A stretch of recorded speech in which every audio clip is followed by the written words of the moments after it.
ಯಾವಾಗ ಬಂದ್ರಿ? ಈಗ ತಾನೇ ಬಂದ್ವಿ ಅಮ್ಮ. ಇದೇನಿದು ಹೀಗೆ ಕೂತಿದ್ದೀರಾ? ನೀವ್ ರೆಡಿ ಆಗಲ್ವಾ? ರೆಡಿ ಆಗೋದಿನ್ನೇನು, ಸೀರೆ ಬಂದ್ರೆ ಉಟ್ಕೊಂಡ್ರಾಯ್ತು ಅಷ್ಟೇ.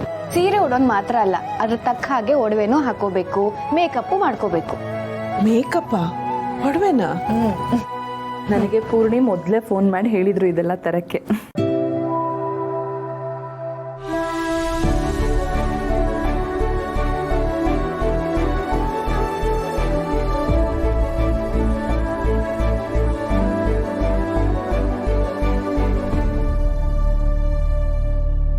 ನೀವೆಲ್ಲ ಮೊದ್ಲೇ ಮಾತಾಡ್ಕೊಂಡಿದ್ದೀರಾ?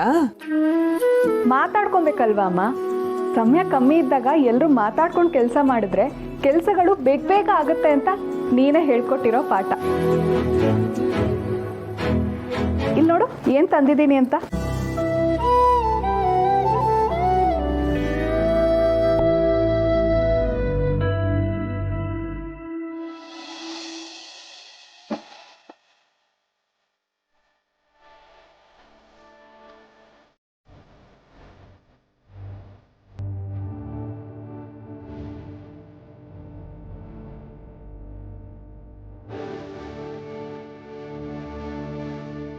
ಅಮ್ಮ ಏನಾಯ್ತು?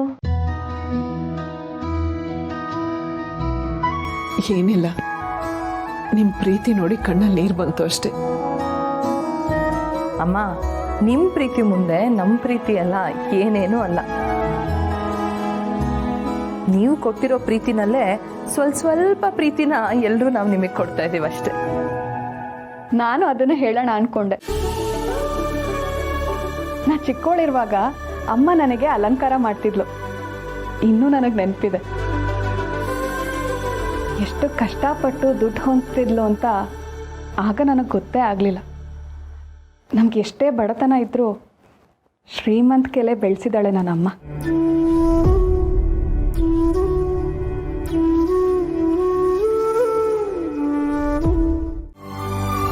ತುಂಬಾ ಕಾಸ್ಟ್ಲಿ ಅಂತಾನೂ ಅನ್ಸುತ್ತೆ ಅಲ್ವಾ? ಸೀರೆ ಚೆನ್ನಾಗಿದೆಯೋ ಇಲ್ವೋ ಅನ್ನೋದಕ್ಕಿಂತ ಅದ್ರ ಬೆಲೆ ಎಷ್ಟು ಅನ್ನೋದಕ್ಕಿಂತ ಪ್ರೀತಿಯಿಂದ ನೀನು ಇದನ್ನು ತಂದಿದ್ಯಾ ಅಲ್ವಾ ಬಿ? ಈ ನಿನ್ನ ಪ್ರೀತಿ ನನಗೆ ತುಂಬ ಇಷ್ಟ ಆಯಿತು.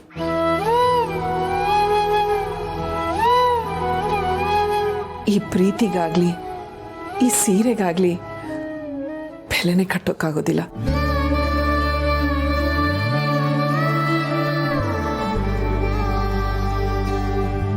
ಅಭಿ, ನೀನ್ ಸೀರೆ ತಂದಿದ್ದು ಒಳ್ಳೇದಾಯ್ತು. ನಮಗೆಲ್ಲ ತುಂಬಾ ಟೆನ್ಷನ್ ಆಗೋಗಿತ್ತು. ಅಮ್ಮ, ಹಾಗಿದ್ರೆ ನೀವು ಬೇಗ ರೆಡಿ ಆಗಿ. ರೆಡಿಯಾಗಿ ಬನ್ನಿ, ಎಲ್ಲರೂ ಕೆಳಗಡೆ ಕಾಯ್ತಿದ್ದಾರೆ.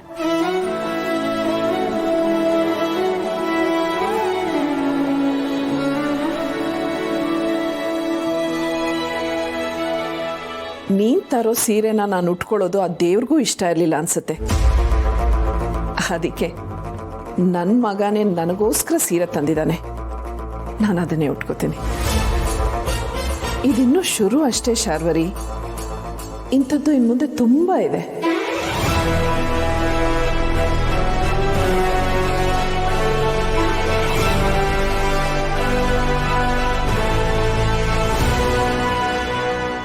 ಯಪ್ಪ ಯಪ್ಪ ಯಪ್ಪ ಯಪ್ಪ ಯಪ್ಪ ಯಪ್ಪ.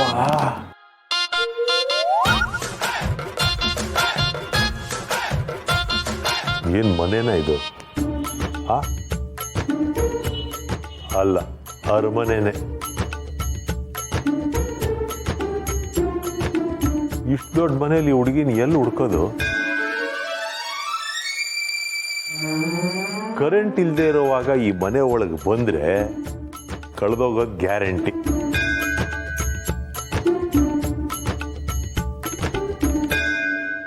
ಆ ಹುಡುಗಿ ನನ್ನ ಎದುರಿಗೆ ಬರ್ತಿದ್ದ ಹಾಗೆ ನನ್ನ ಸೊಸೆ ಬಗ್ಗೆ ಇರೋದು ಇಲ್ಲದೆ ಇರೋದು ಎಲ್ಲ ಹೇಳಿ ಎಷ್ಟಾಗುತ್ತೋ ಅಷ್ಟು ದುಡ್ಡು ಕಿತ್ಕೊಂಡ್ಬಿಡ್ಬೇಕು. ಕೊಡ್ತಾಳ ಅವಳು? ಕೊಡದೆ ಏನೋ ಮಾಡ್ತಾಳೆ ಜೂಗ. ದೊಡ್ಡ ಮನೆ ಸೊಸೆ, ದೊಡ್ಡ ಜನ, ಹೇಗೆ ಕೊಡ್ತಾಳೆ? ಇದೇನಮ್ಮ ಹೀಗನ್ಬಿಟ್ಟೆ? ಮನೆ ಮಂದಿ ಎಲ್ಲ ಕಾರ್ಯಕ್ರಮಕ್ಕೆ ತಪ್ಪದೆ ಬರಬೇಕು ಅಂತ ಮಾಧವ್ ಅವ್ರು ಕರೆದಿದ್ರಂತೆ. ಅವರಷ್ಟು ಪ್ರೀತಿಯಿಂದ ಕರೆದ ಮೇಲೆ ಫಂಕ್ಷನ್ಗೆ ಬರದೇ ಇರಕ್ಕಾಗತ್ತಾ? ನಿಮ್ಮ ಮನೆಯವ್ರ ಮಾತು ಅಂದ್ರೆ ನನಗೆ ವೇದವಾಕ್ಯ ಅಮ್ಮ. ನೀವು ಅಂದ್ರೆ ಏನು, ನಿಮ್ಮ ಮನೆಯವರು ಅಂದ್ರೆ ಏನು? ನಿಮ್ಮಂಥವ್ರ ಮಾತು ಮೀರಕ್ಕಾಗತ್ಯೆ? ಸಾಕು, ಇಂಥ ಬೆಣ್ಣೆ ಹಚ್ಚೋ ಮಾತುಗಳನ್ನ ನನ್ನ ಹತ್ರ ಇಟ್ಕೋಬೇಡಿ. ನನ್ನನ್ನೇ ಹುಡುಕ್ತಿದ್ದೆ ಅಂತ ಹೇಳಿದ್ರಲ್ಲ, ಅದು ಯಾಕೆ ಅಂತ ಹೇಳಿ.